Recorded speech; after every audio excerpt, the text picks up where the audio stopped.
الحمد للہ رب العالمین والعاقبۃ للمتقین والصلاۃ والسلام علی سید الانبیاء والمرسلین وعلی آلہ وَأَصْحَابِهِ أَجْمَعِينَ أما بعد فأعوذ بالله من الشيطان الرجيم بسم الله الرحمن الرحيم وَقُلْنَا يا آدم اسكن أنت وزوجك الجنة وكلا منها رغدا حيث شئتما ولا تقربا هذه الشجرة فتكونا من الظالمين صدق الله مولانا العظيم وبلغنا رسوله النبي الأمين الكريم ونحن على ذلك لمن الشاهدين والشاكرين والحمد لله رب العالمين۔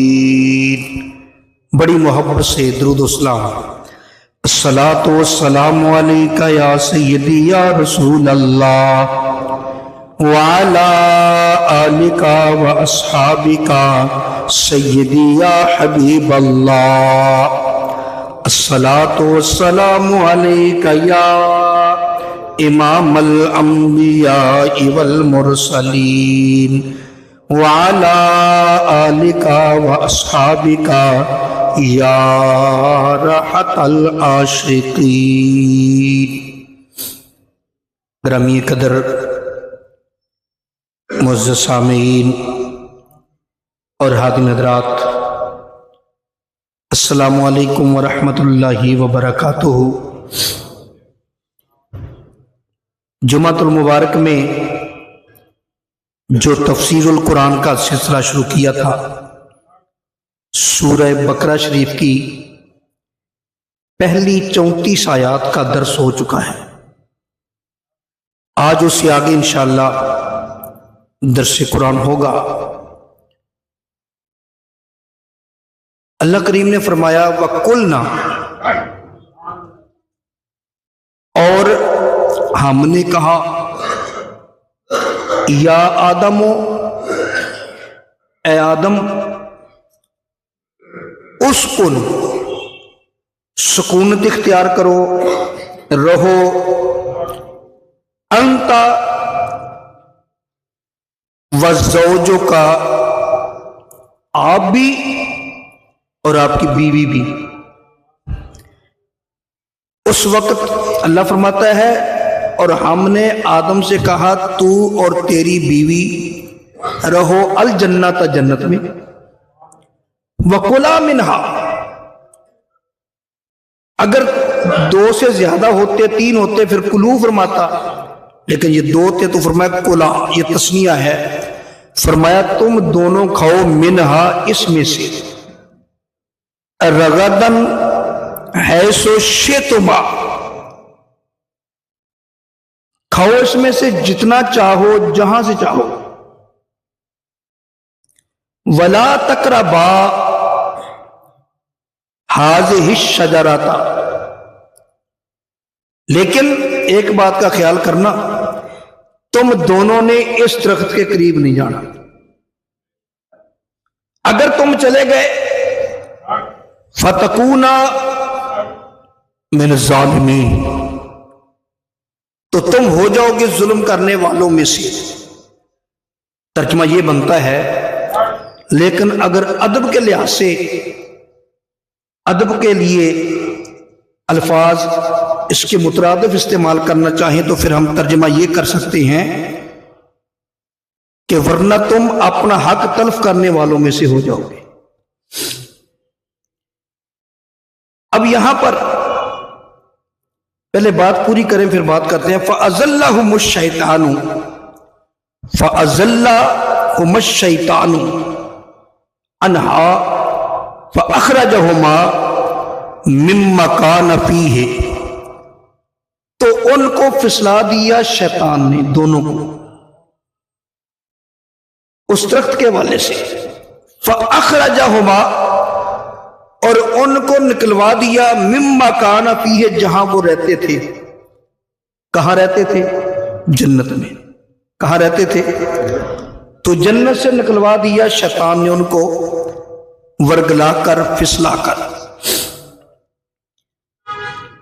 اب میں نے دیگر مفسرین کو دیکھا یہ جو درخت ہے کس چیز کا تھا، اس کے معاملے میں قرآن خاموش ہے. قرآن نے نہیں بتایا وہ درخت کس کا تھا. میرے نبی کے فرمان میں بھی نہیں ملتا وہ درخت کس چیز کا تھا. لیکن اقوال مفسرین نے 3 قول ہیں. اقوال مفسرین میں 3 قول ہیں. کچھ نے کہا وہ گندم تھا، گندم کا درخت تھا. کچھ نے کہا وہ انگور کا درخت تھا. کچھ نے کہا وہ زیتون کا درخت تھا. اب ان 3 کا ذکر تفسیروں میں ملتا ہے،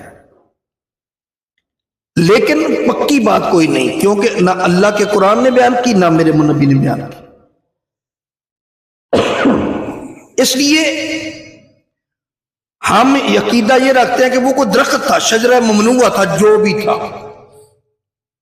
ہم مینشن نہیں کر سکتے کیونکہ ہمارے پاس دلیل نہیں ہے، نہ قرآن سے نہ حدیث سے. اقوال مفسرین میں سے اگر کوئی گندم کا دانہ مانے ہمیں کوئی اعتراض نہیں، ٹھیک ہے، مفسرین کا قول ہے. اگر کوئی انگور مانے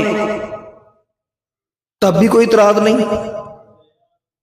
اگر کوئی زیتون مانے ہمیں کوئی اعتراض نہیں. 3 قول ملتے ہیں، ان میں سے جس قول کو بھی کوئی مانے کوئی اعتراض والی بات نہیں. اگر کوئی تینوں کوئی نہ مانے پھر بھی اعتراض والی بات نہیں، کیونکہ نہ قرآن نے مینشن کیا نہ حدیث نے مینشن کیا. تو وہ کوئی دانہ تھا، کوئی درخت تھا. اللہ نے فرمایا اس کے قریب نہیں جانا، تم نے رہو جنت میں. پوری جنت تمہارے پاس ہے، جہاں سے جی چاہے وہاں سے پھل کھاؤ، اس درخت کا نہیں کھانا. تو شیطان نے ورگلا دیا. شیطان نے ورگلایا وہ 8ویں پارے میں آگے جا کر، اور سورہ اعراف میں اس کی تفصیل آتی ہے کہ اس نے آدم علیہ السلام سے کہا کہ اللہ تعالیٰ تمہیں اس لیے منع کر رہا ہے یہ درخت کھانے سے، اس درخت کا پھل کھانے سے اس لیے منع کر رہا ہے، اگر تم نے کھا لیا پھر تم ہمیشہ جنت میں رہو گے، لیکن اللہ تمہیں نکالنا چاہتا ہے. دوسرا اس نے کہا اگر تم نے وہ پھل کھا لیا تم فرشتے بن جاؤ گے، اللہ نہیں چاہتا تم فرشتے بنو.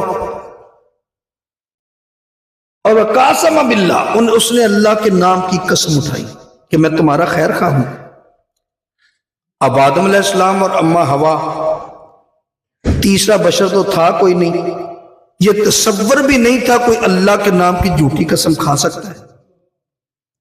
اس نے کھا لی. جب کھائی تو انہوں نے اس شجرہ ممنوعہ اس کا پھل کھا لیا. اب یہاں پر بڑی نازک بات ہو رہی ہے، توجہ سے سماعت فرمائیں. اس کو آدم علیہ السلام کی خطا نہیں کہتے. جیسے کہ بعض لوگوں کو خطا کا شوق ہے تو وہ یہاں سے دلیل بنانا شروع کر دیتے ہیں. ہم جب اسکول پڑھ رہے تھے اس وقت اتنا علم نہیں تھا، تو پیپر دے رہے تو پیپر دیتے ایک لڑکا پکڑا گیا بوٹی لگا رہا تھا. وہ بوٹی آپ جانتے ہیں کیا ہوتی ہے؟ وہ پیپر دیتے ہوئے نا وہ ورقہ پھاڑ کے لے جاتے ہیں، چھپا کر اس سے دیکھ کر لکھتے ہیں، تو اس کو بوٹی کہہ دیتے ہیں. ایک لڑکا بوٹی لگاتے پکڑا گیا تو سپرڈنٹ نے اس کو پکڑ لیا. جب ہم پیپر دے رہے تھے تو وہ کہنے لگا جی معاف کر دو،